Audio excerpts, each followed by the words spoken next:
सत श्री अकाल जी, स्वागत है तुहाडा माई इलैक्ट्रॉनिक के अपने चैनल के उत्ते। अज असीं गल करांगे सैमसंग के top mounted 5-in-1 convertible fridge बारे।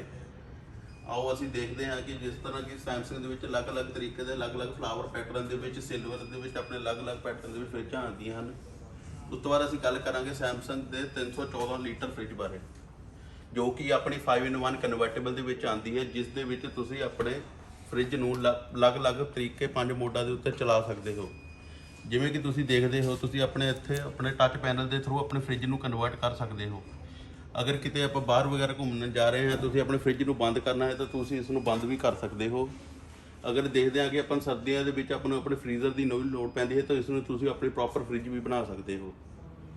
अगर आप किते ज़्यादा दिनों लिए बाहर जा रहे हैं तो तुसीं नॉर्मल इस पोर्शन को बंद करके पहले ये पोर्शन भी चला सकते हो। इस तरह तुसीं अपनी फ्रिज नूं अलग अलग मोड के उपर चला सकते हो।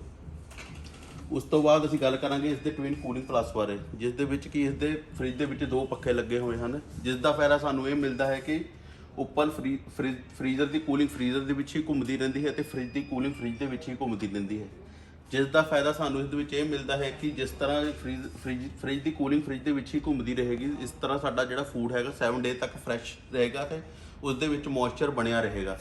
उस तो बाद असीं गल करांगे इसके अनोखे फीचर कर्ड मैस्ट्रो बारे, जो कि सैमसंग का अपना एक पेटेंट फीचर है।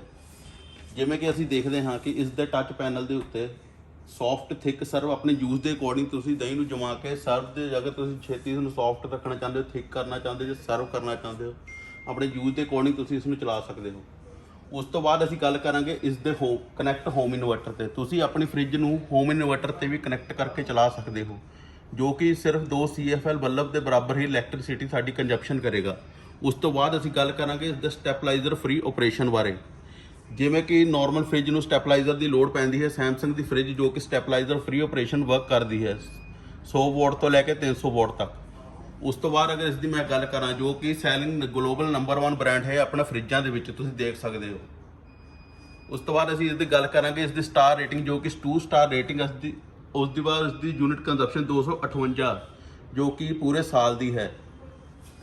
उस तो बाद जी इसकी टैक्नोलॉजी यूज़ की है, डिजिटल इन्वर्टर टैक्नोलॉजी यूज़ की है, जो कि थोड़ी 40% एनर्जी सेविंग करेगा, क्योंकि जो कि इसका कंप्रैसर है डिजिटल टैक्नोलॉजी के विच बनाया गया है, जिसकी लाइफ एक VD संस्था है जिसने 21 साल दसी हुई है। उस तो बाद इस गल करांगे इसकी वारंटी बारे, जिस 10 साल कंप्रैसर की वारंटी आएगी तो 1 साल कंप्लीट फ्रिज की वारंटी आएगी।